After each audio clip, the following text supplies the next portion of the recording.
Hello everyone, I'm back with another tutorial. I'm putting a bronze sword pendant that I made onto a chain for a friend of mine.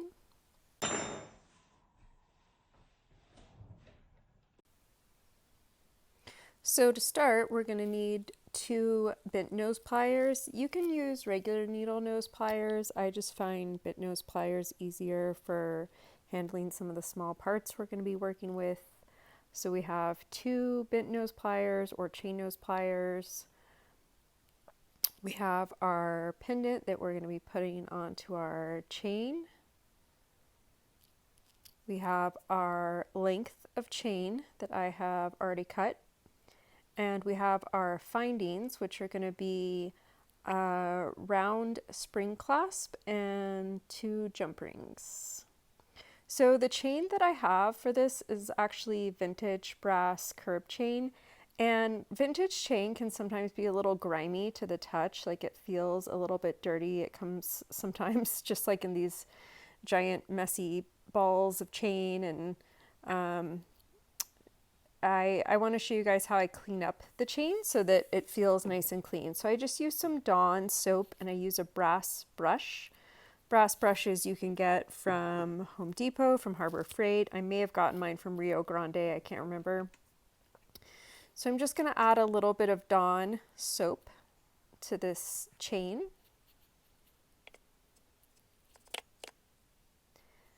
And you only need like the tiniest little dot of it and then just a little bit of water.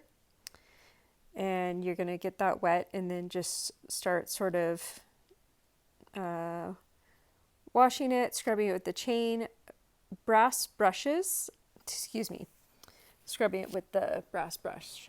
Brass brushes are, in addition to cleaning things, great for putting a patina onto something. So if you've ever seen someone take brass or silver and darken it or give it like that blue copperish color, the way you do that is by applying patina and then brass brushing it over and over again. I can show you guys how to apply patina with a brass brush in a later tutorial.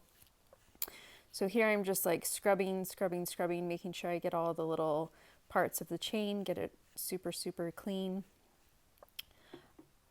And once we get it properly washed up, we're just going to rinse it really well. Make sure you get all the soap out of it.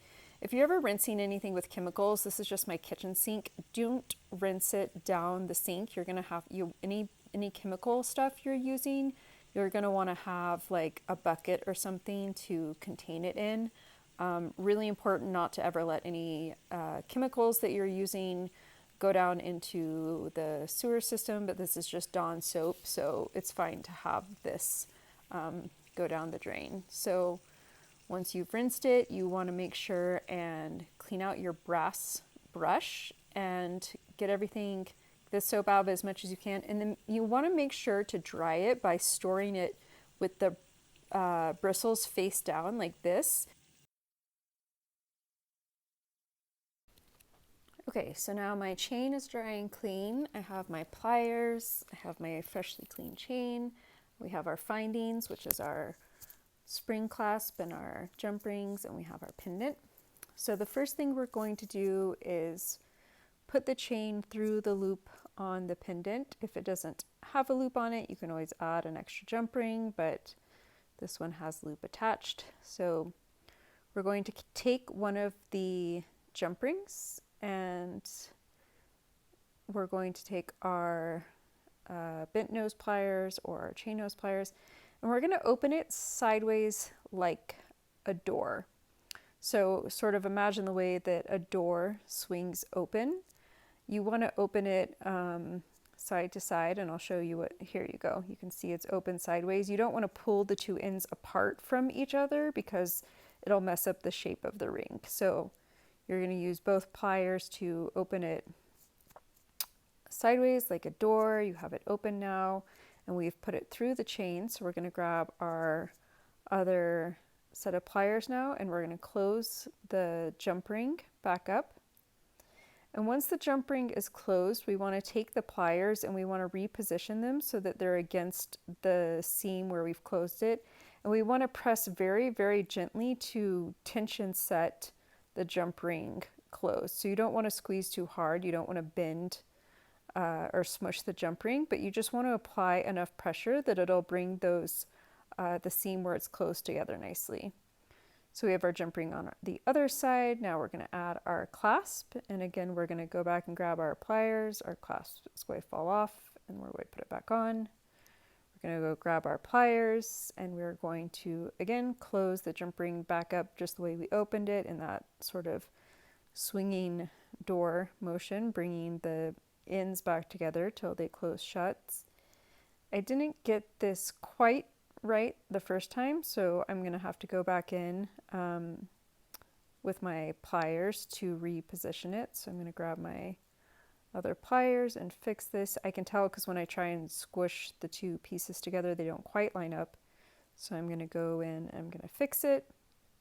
Now I can tension set this jump ring as well. So I'm going to squeeze it very, very, very gently, not enough to smush it or mess it up in any way, but just enough to really bring that closure together.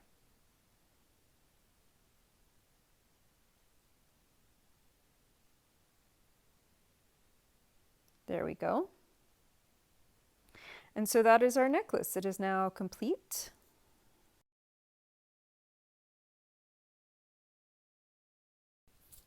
So that is our tutorial on assembling a basic necklace. I hope you guys enjoyed it. I had fun making this, and I look forward to making more tutorials for you guys again soon.